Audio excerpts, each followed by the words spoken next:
This is Paul Henry. The digital age has changed how people obtain information when making financial decisions. Well, information in general. Personal advice is still, though, important when getting the best outcome for you, because we're talking about long-term decisions quite often. For more on this, we're joined by AMP Advice and Sales Director Blair Vernon. Blair, good morning. Morning. Do you find that you end up talking to a lot of people who have sought and received bad advice on the internet? Yes, we do.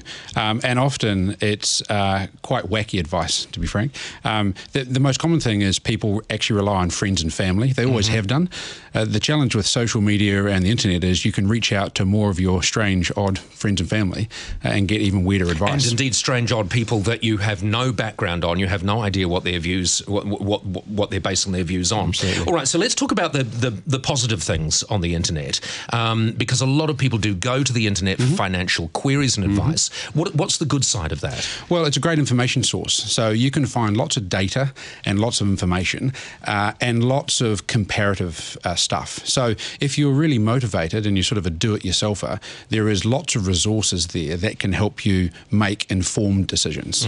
It's tricky though, isn't it? Because financially, the sorts of things that people are looking at on the internet are investments, insurance, and perhaps one of the worrying ones, retirement planning. It's so important to plan for retirement, but because we're talking about something that happens years and years out, you make a small mistake today and that has big ramifications down the track. Correct.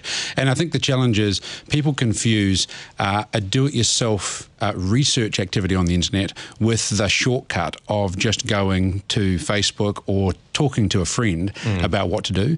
So the idea of being motivated and researching is great. If you confuse that with, I just popped online and got some advice from a friend, that's called the shortcut. And that will generally, lead to a poor outcome. Yeah, quite often though, that can be the line of least resistance, isn't it? Having Absolutely. a chat to a friend who will tell you the disastrous decision they made so that you can copy it. So here are some examples that we had, because we had Aziz, who, as you would know, is a financial genius, go to the internet and ask some simple questions. First of all, he asked on the internet, where should I go for investment advice? And he was advised to go to friends, which is exactly what you've just said. Exactly. And just because you like someone doesn't mean they know what they're talking about, particularly when it comes to money. He also went on the internet and said, what should I invest my money in? And he was told there were three options: gold, Bitcoin, or silver. Yeah, well, I mean... What do you reckon? Well, it's bananas, isn't it? I mean, the reality is... No, it's gold, Bitcoin, or silver. There you go. I mean, the choice of investment is a classic one. People are looking for the next best thing. So everyone will be on the internet spruiking the thing that they think is going to be one. It'll be Greek bonds next week, So that's the risk. Hang on, I'll make a note of that. Well, that's the risk. Is bonds. The people on the internet are frequently on the sell side, so they want to sell you the thing they've got.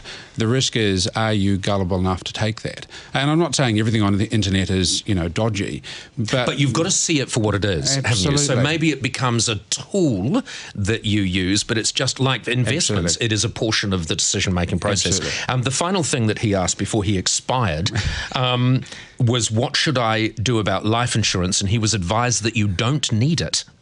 Well, there's a great example. Perfect Lots of example. people online will tell you the wisdom of their own personal choice. So they think they don't need it. Yeah. That's great. Most people online don't tend to tell you about the thing that went wrong. So online, you'll generally hear all the good stories. So life insurance is a great one. Of course, no one's going to spend time telling you that was a silly choice. They may be dead, of course, they didn't have it. So. Yeah, absolutely. And this is one of the things, when you're planning for your future for investment, it is your future, and there are unpredictable things in your future. Absolutely, and it's your future. So it's not someone else's who's telling you about their situation. It's a personal situation. So seek professional advice from someone you actually can trust, because you can research their knowledge. Blair, thank you very much. Blair Vernon, AMP Advice and Sales Manager.